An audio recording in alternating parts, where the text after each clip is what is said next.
the brothers and sisters who are in the program tonight. So inshallah we are ready for it.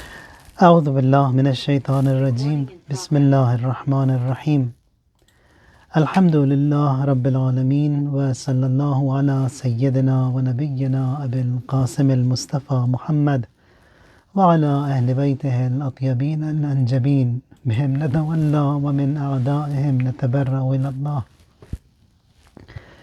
اللهم كن لوليك الحجة ابن الحسن صلواتك عليه وعلى آبائه في هذه الساعة وفي كل ساعة وليا وحافظا وقائدا وناصرا ودليلا وعينا حتى تسكنه أرضك توعا وتمتعه فيها طويلا اللهم صل على محمد وآل محمد وعجل فرجهم. We ask Allah Tabarak wa Ta'ala to make this majlis a majlis of nur, of understanding, of learning, of enlightenment, and make it an asset of ours in our graves, barzakh and qiyamah, inshallah.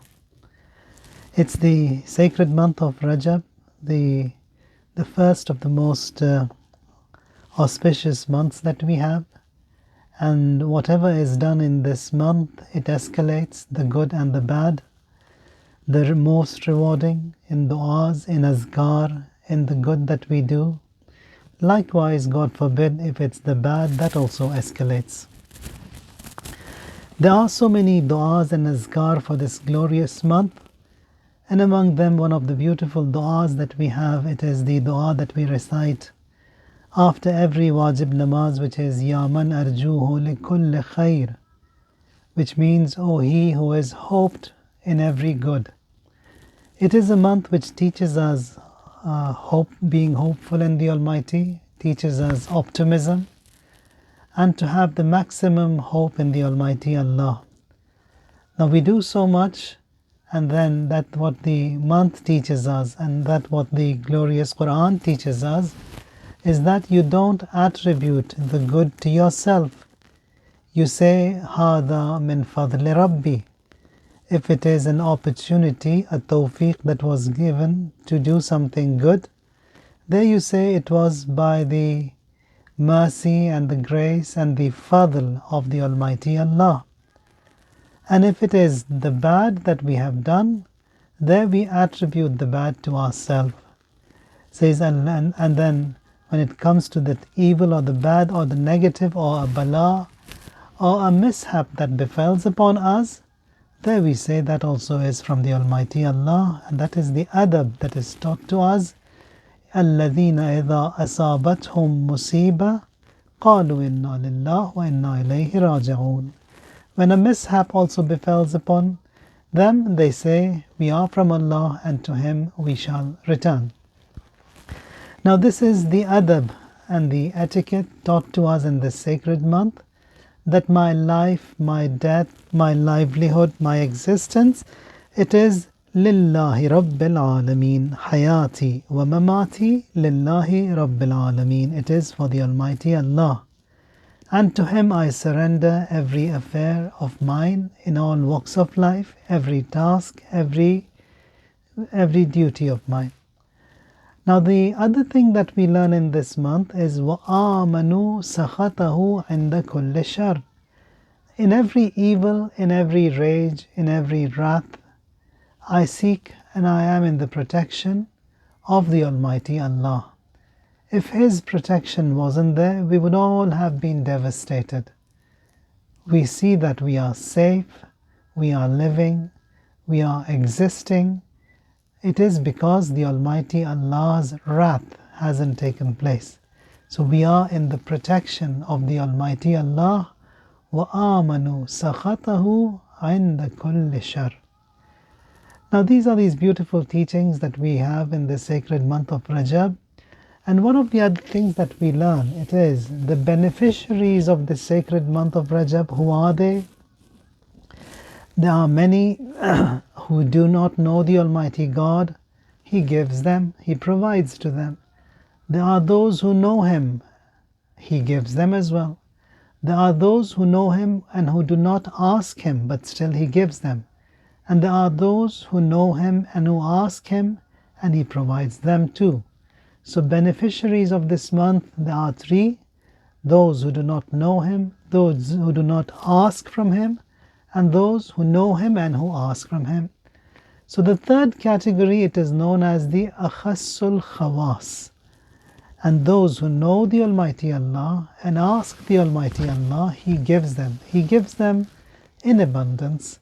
And that is this month of Rajab, and how much of a beauty and a benevolence is bestowed upon the creation by the Almighty Allah. So, Ya man yu'ti man sa'alah, He gives those who ask.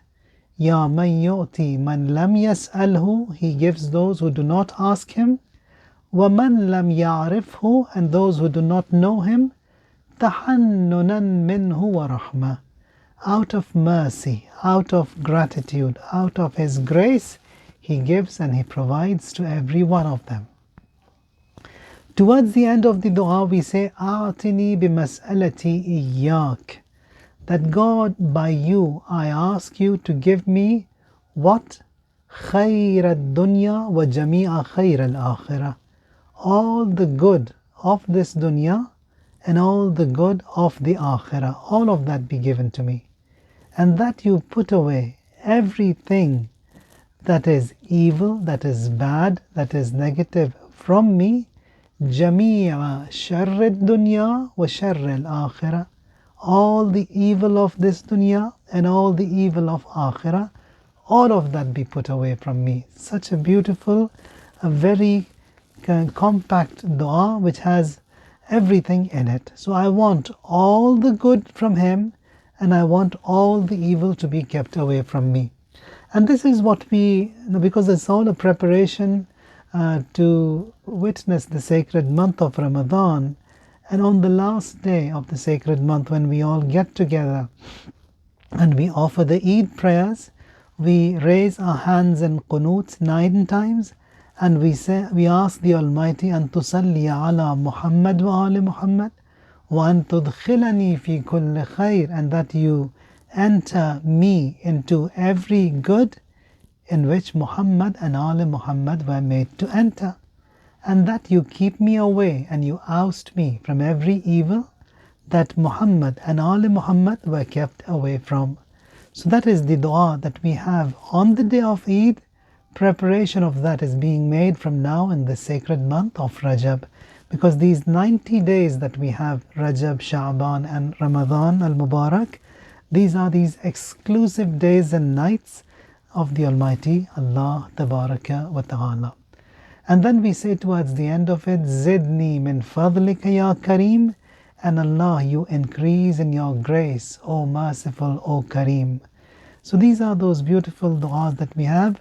And then towards the end of it we say, Ya Dhal Jalali wal Ikram, Ya Dhal Na'mai wal Jood, Ya Dhal Manni wal Tawl, Harrim Shaybati ala Nar. And it is mustahab that you hold your beard, your chin, and with your right finger you move your fingers like that. Ya Dhal Jalali wal Ikram, Ya Dhal Na'mai wal Jood, Ya Dhal Manni wal Tawl, Harrim Shaybati ala Nar.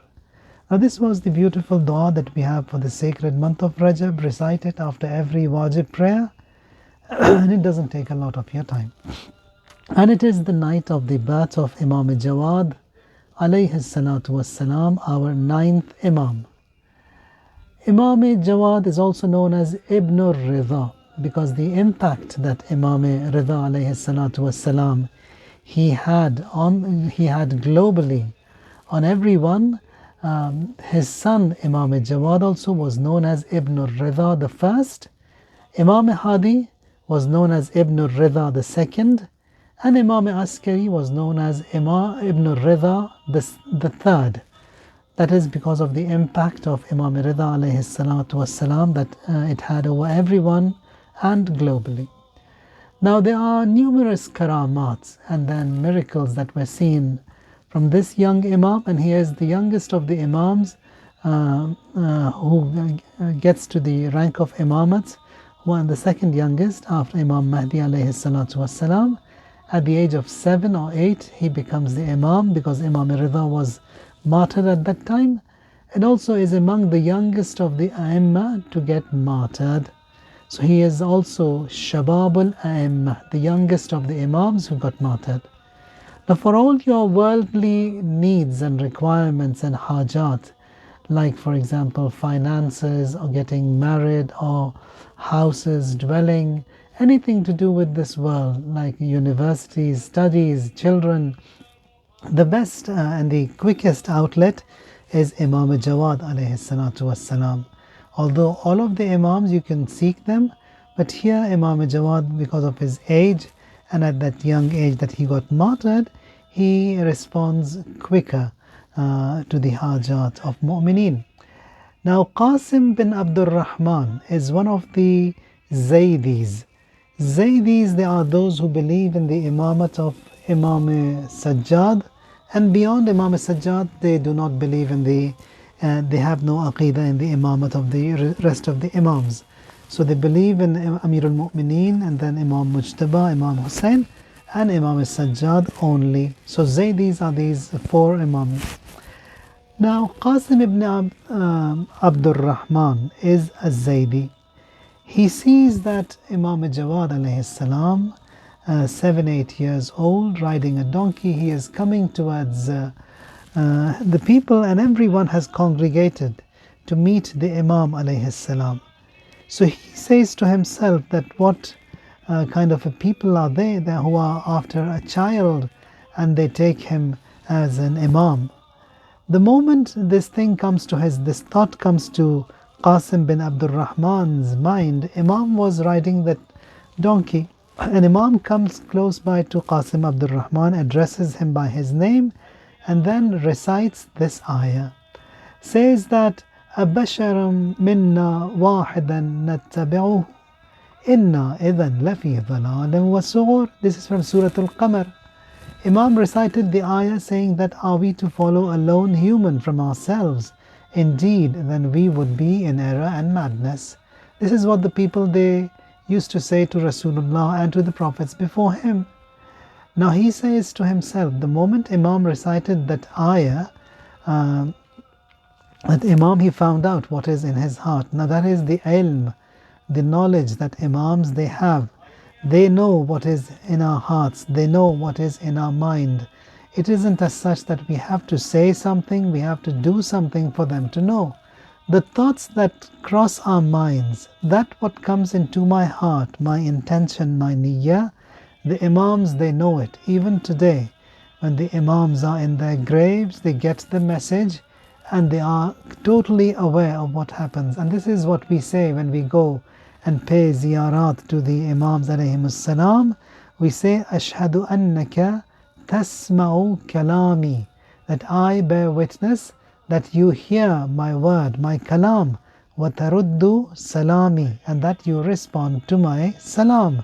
So when I say Assalamu alayk ya Rasulullah, this salam of mine gets to Rasulullah. Now that I don't hear his reply, that is a flaw and a fault in me, in my hearing. As a result of excessive sinning and wrong that we have done, we don't get the reply back. But it is our aqidah that the Prophet he replies to every salam, the Imams they respond to every salam that we say to them. So we greet them. So here, the moment this thing crosses his mind and he says that this is all madness, that he is that he can he is aware of what is happening, and people also are taking him as the Imam. The moment he has this idea and thought in his mind, and he says that this is just madness, Imam recites the next ayah of Surah Al-Qamar. Says, أُلْقِيَ الذِّكْرُ عَلَيْهِ مِنْ بَيْنِنَا بَلْ هُوَ كَذَّابٌ أَشِرٌ. Now this is again when people, when they saw the prophets delivering the message and they deny the prophets, they used to say that this is something that is being cast upon them and they are indeed liars. So Imam recited the next ayah. The moment he finds that Imam is addressed him by his name, recited the ayah from Surah Al-Qamar, and now that Imam is totally aware that he is communicating with Qasim bin Abdul Rahman, he embraces, accepts the imamat of Imam Jawad alayhi salatu wassalam, saying, Ashhadu an la ilaha illallah wa anna Muhammadan Rasulullah wa anna. And that Imam Jawad alayhi salatu wassalam is the Imam, the present living Imam. So these are some of the miracles that took place during the time of Imam Jawad alayhi salam, and many other incidents are there.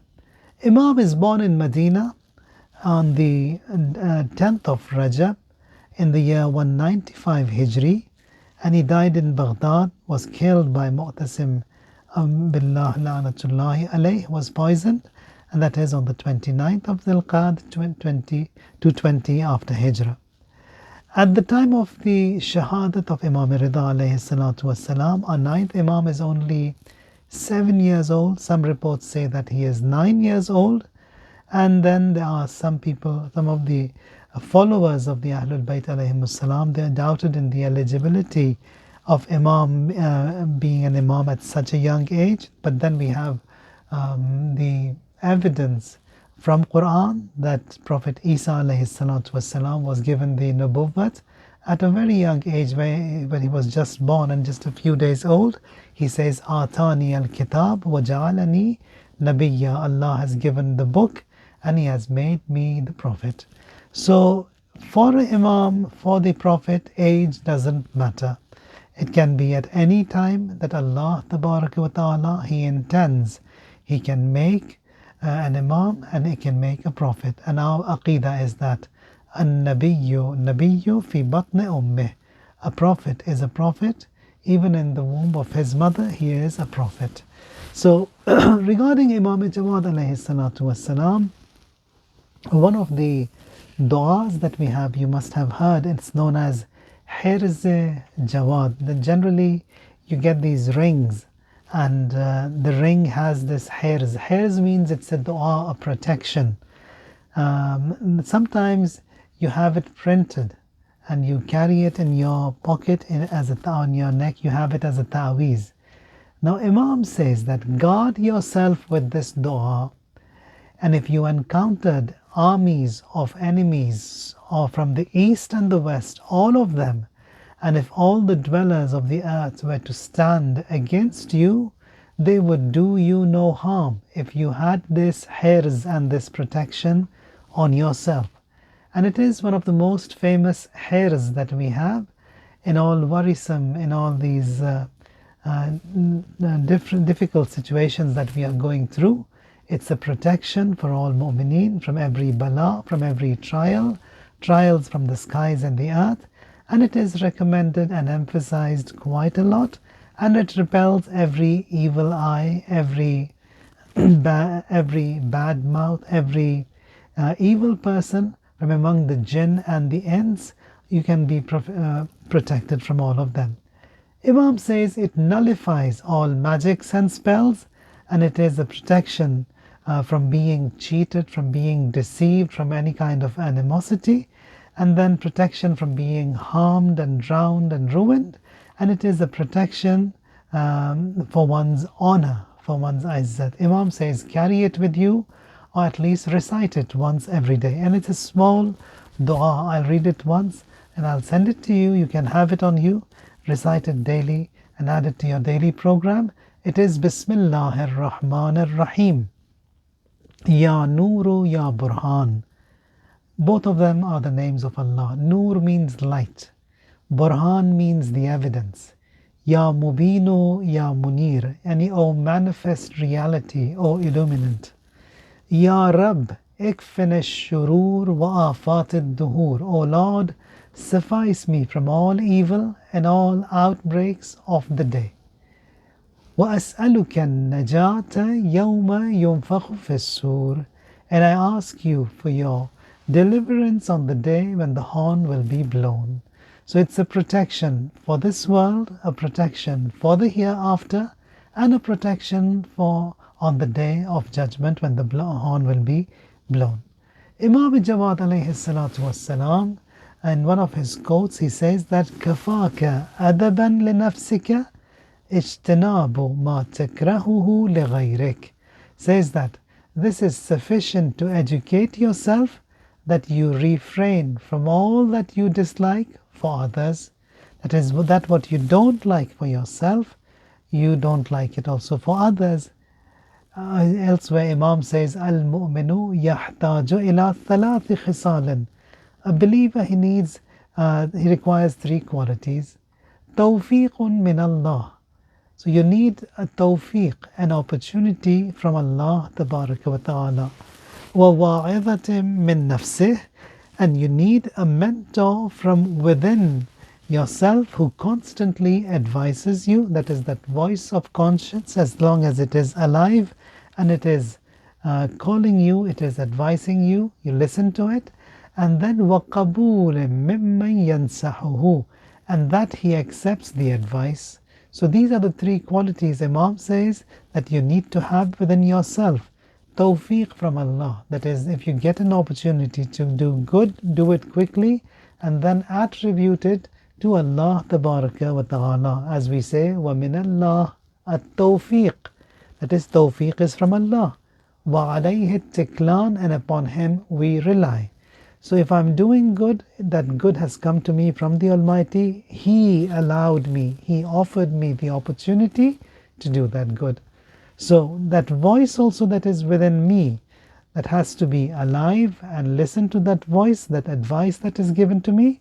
And then if there's someone who gives you a good advice, accept and take that good advice from him. In one of the other quotes, Imam says that Mautul insan bil-dhunub aksaru min mautihi bil-ajal, says that man's death by sinning, it is greater than his dying through death. وَحَيَاتُهُ بِالْبِرِّ أَكْثَرُ مِنْ حَيَاتِهِ بِالْعُمْرِ, and his living, his age is far more than the good that he does. So sometimes وَحَيَاتُهُ بِالْبِرِّ, his living is by the good that he does. Maybe someone lives for a long life, but there is no good that is seen in his life, so that long age is of no use. So the long age that Imam measures over here is by the good that you do in your life. So Hazrat Zahra Salamullah alayha, she lived for a very short life, just 18 years. But in those 18 years, you see all benevolence, all goodness, all beauty that was there in that life. So that goodness is that measure of one's living. And also sins, Imam says, they are a means of death. Not that the death which seizes the soul of a person is a means of death. So by sinning a person dies. Elsewhere Imam says that khafdul janah zinatul ilm wa husnul adab zinatul aql wa bastil wajh zinatul ilm. Says humility and humbleness is the beauty of knowledge. So being well mannered is the beauty of the intellect. So greeting with joy, it is the beauty of knowledge. All wonderful sayings of the Imam alayhi salatu wassalam. Now one of the other things that Imam teaches us is that Iyaka wa musahabatu sharir. That is, do not be friends with someone who is mischievous. And then فَإِنَّهُ كَالسَّيْفِ الْمَسْلُولِ, he is like a naked sword. يَحْسُنُ مَنْظَرُهُ وَيَقْبَهُ أَثَرُهُ. That is, when you see that sword, it's shining, it's sparkling, it looks nice. But the effects of that nice sword, they are fatal.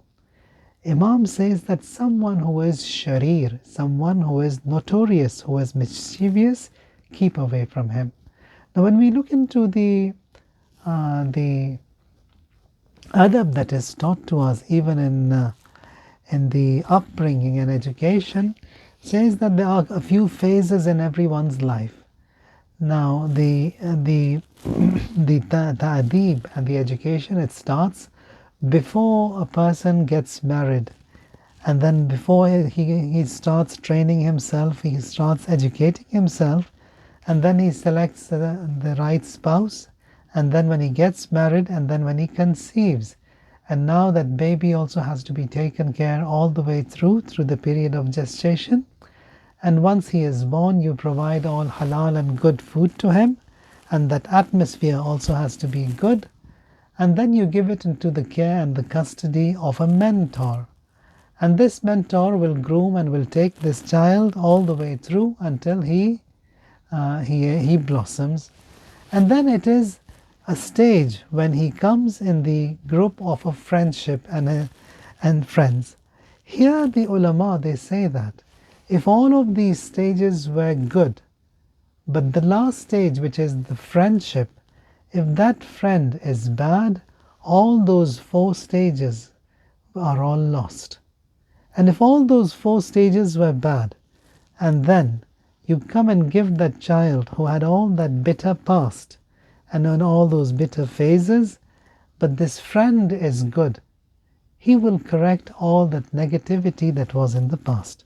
So friendship makes a lot of difference in everyone's life. If we have a good friend, that good friend will save us. And God forbid, if all the past was good, in all those phases were good, and God forbid a bad friendship was given, then everything will be lost by that one friend that is not safe. So these are these Iyaka wa musahabatu sharir, that do not be friends with someone who is mischievous, because the evil, those who are evil, and then says that he is like a sword, that is a naked sword that looks good and beautiful, but the effects of that sword, they will be fatal. One of the other things that Imam teaches us is that Imam comes by the bedside of someone dying. He was a good Shia, and this person was worried of death. The moment he saw the Imam, he cried a lot, and then says, I am reminded of death and the Qiyamah, and that is what is making me upset, Yabna Rasulullah.